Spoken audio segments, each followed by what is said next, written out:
where we speak with experts, leaders, and change makers about movements of social change that have transformed the landscape of Canada and the way we live our lives.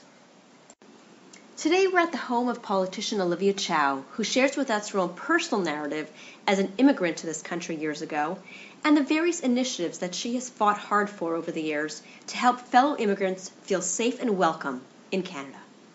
Your immigration story, your own personal immigration story, how that impacted your life and your career. Can you tell us a bit about that and how it's probably pushed you in a certain direction? I'm going to make the assumption.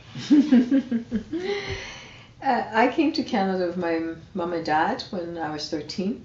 My dad was a opera singer, a school superintendent, pretty middle class, taught English, biology, fluent in English, and my mom was also a teacher, and but very similar to a lot of immigrant stories, they couldn't find a job they were trained on, and as a result, it was really tough.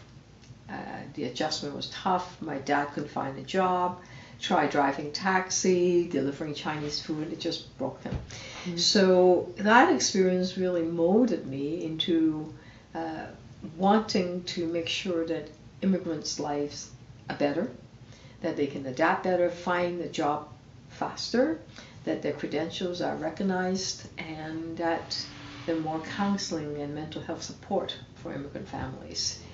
So it does, my background shaped me in many ways. Absolutely. And could you think of a couple of things that you've done in terms of immigration policy, trying to promote a change in policy, or a change in how immigrants are accepted and helped into society in Canada? Mm-hmm. I can give you 3 examples. Number one is that I know that some of the immigrants arriving to Canada, unlike my mom and dad, really can't speak English very well. And I thought, okay, if you call 911, if you can't speak English, your house could be burning down. Right. If you don't know the word fire, or your husband is like choking, what are you going to say? So I did a campaign to get 911 to speak 140 languages. That's a direct result of the kind of experience that I had. Mm-hmm. I didn't particularly experience that myself, but people that I know, and I understand why it was a problem. Right. So that's one. The second one is the importance of families. Because if we have kids going to school together, mom and dad being able to play with their kids and other people's kids in the schoolyard and the library, then the community is a lot stronger. Right. If you just have single men or single women not being able to bring their kids over, it's hard on the family, but it's also not strong. It doesn't really build healthy community, which is why I objected tremendously the Conservative government's policy of bringing temporary foreign workers. We work them, and then they don't get to stay here permanently, and after 4 years we kick them out. We don't have the kids, we don't have stability, and we don't build strong communities. And that again comes from my own personal stories. Yeah. And the third one? And the third one? Oh, I have lots. There's a couple I wrote down too, so I'm curious. Yeah. There's one that Vietnamese refugees, when they first arrived to Canada, they weren't able to arrive to Canada. I thought, oh my God, they are drowning at sea. They're stuck in refugees camp. They are being robbed, raped, and killed, and immense suffering. So I jumped in. That was my first political campaign. I was going to say, okay, yeah, so that was the very first time you actually got involved politically, was that with that? Yeah, the power of the collective. There was a campaign called Operation Lifeline. And I jumped in and said, oh yes, let's go to the rally. I thought, oh, that's what rally's about. Oh, okay.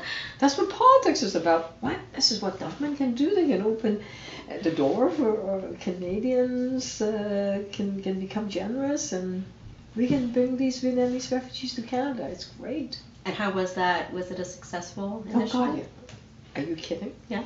It is by far the biggest. The entire campaign, at the end of the entire campaign, was like 200,000. Southeast Asian refugees that arrived to Canada. And 1 year alone, we had 60,000. You compare to what's happening with Syrians right now. Yeah.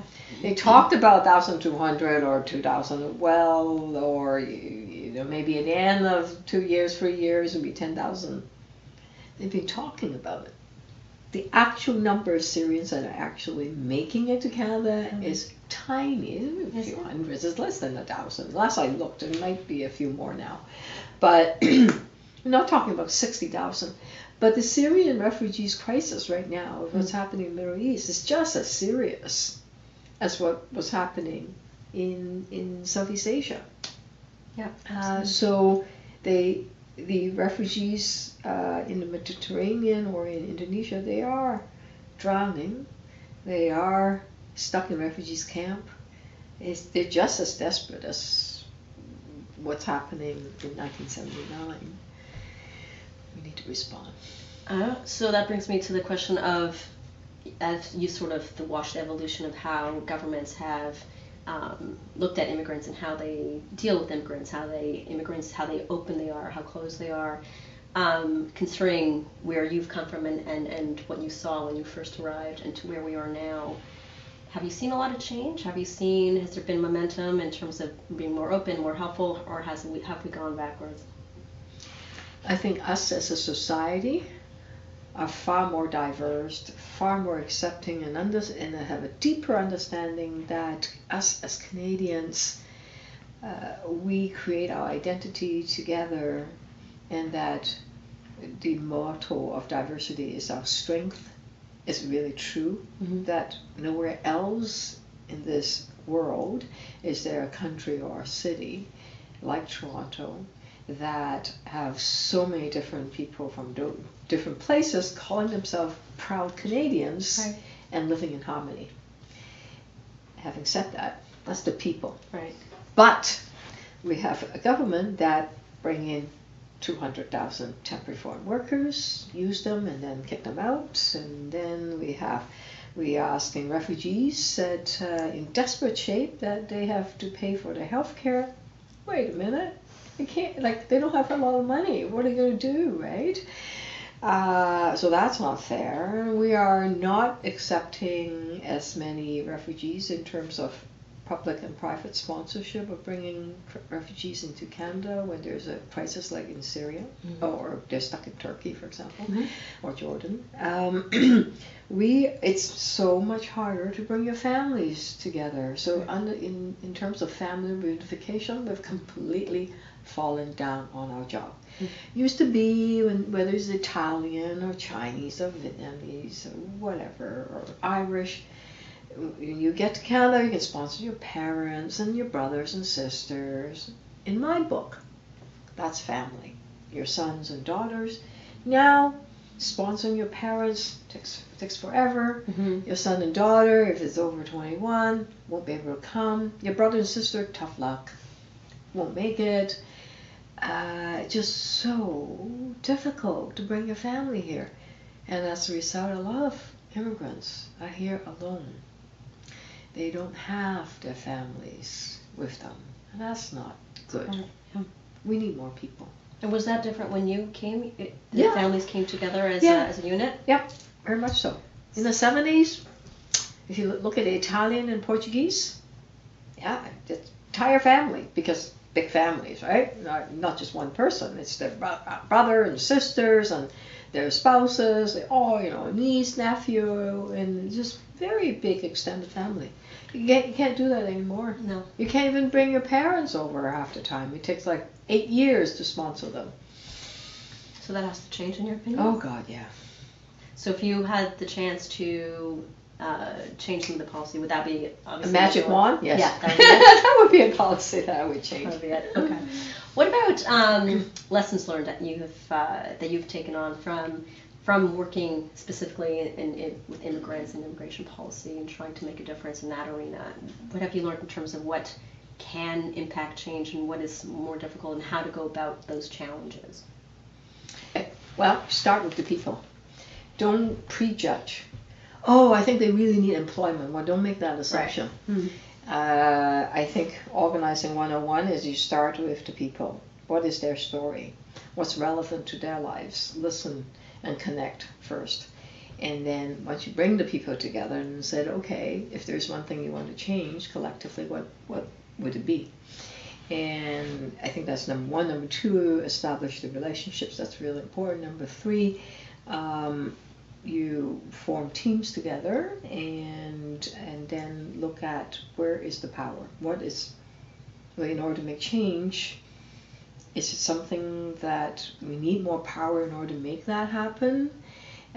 Where is the power? We need to locate that in order to make change. And what are the strategy and what would be the appropriate tactics? Okay. And how do we take action together? Together. Very important.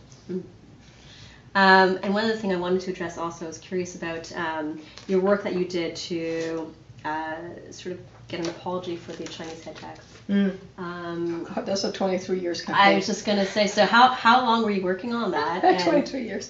It started in I haven't even added it up, but it's 1983, I think 82, 83, something like that. Yeah. And I started collecting these certificates, these seniors. Oh, Miss Chow, let me show you. And they have to go to their safety deposit box. They pull out this, very folded, very old head tax certificate. I thought, wow, what's that? $500 and $500. Well, that's like $2 million today, or more now. And he said, why do I have to pay this? And I say, okay. Well, it's not fair. Okay, what do you want? Well, we need recognition. We think we need an apology. Why do we have to pay it? No one else have to pay it just because we're Chinese? So, yeah, that campaign went on. For many years. And when finally you achieved... in 2006. 2006. And so that must have felt... It was great. Good. Well, also it was the year that I got elected. It was my first campaign. That helped. It was successful. Yes. I got elected and I got this done. Woohoo. That's good. But it's not me, the MP, that got elected that got it done. It's really all the work that a lot of community groups and a lot of the head taxpayers themselves that kept going and going. Many of them died. Many of them are widowed. Many of them continued. And it's really them that made it happen. I happen to be one of the public voice. Well, it's kind of what you said about working together in a sense, right? Absolutely. Anything else you want to talk about in terms of your proud moments? I think everything else you alluded to probably are the stuff that you're most proud of in terms of this area. But is there anything else that makes you proud to, as an immigrant to Canada and as the work you've done in this field? Anything else you want to say? There was one, when I was working on this field, there are these immigration consultants that are ripping people off. Not all of them, a few of them are crooks. They are just crooks. All they care about is to make a lot of money. From people that are semi-vulnerable, they don't have a lot of money, right? Some of these immigrants, they save up lots of money and just give it these crooked consultants, I thought. So again, I started looking at that in the late 80s. And then when I got elected in the House of Commons, I started working with the Conservatives. I'm a New Democrat. The Liberal talked about it and didn't get it done. And then the Conservative happened to be a minister, Jason Kenney, that liked to get things done. Now, I don't necessarily like everything that he'd done. But in this area, and I kept saying, why are you soft on crime against immigrants? It's their line, soft on crime, right? You're soft on crime. You're soft on crime against immigrants. We need to do something. And we finally crafted a legislation in C-35 that cracked down on crooked consultants. Now, you have to register. You have to be licensed. Before, you and I tomorrow may not know anything about immigration law, which is pretty complex. We can just say, with a nice website, we say, we can do this for you. We make millions of bucks, right? We're like, whoa. I can't do that anymore? No. Yeah, you have to write tests. You have to go through a registration process. You have to be evaluated and reevaluated. You have to pass. If you don't, you can't set up shop. That's great. So that was passed. Yeah. When was that? 2010 or something like that. I don't remember. It was like, it was a great thing. Yeah. So actually, the minister himself, when he made the public announcement, publicly said, Olivia Chow there. We want to thank her for assisting in putting this legislation together. There you go. I thought, whoa, okay, that's nice. Acknowledgement? Yeah. Well, that feels good, but neither here nor there. I'm not the minister. But from late 80s, early 90s to again, all this time, and finally, after all these horrific stories, how people's lives been wrecked by these crooks, really, and being able to change it. It's the power of both the collective, and that sometimes having government involved is important. It helps, Okay. Thank you. Thank you. Thank you for joining us today on the History of Social Change podcast. I'm your host, Elisa Birnbaum, publisher and editor of Sea Change magazine and producer of the History of Social Change project. Be sure to stay tuned as we discuss other social change movements that have transformed the landscape of Canada and the way we live our lives.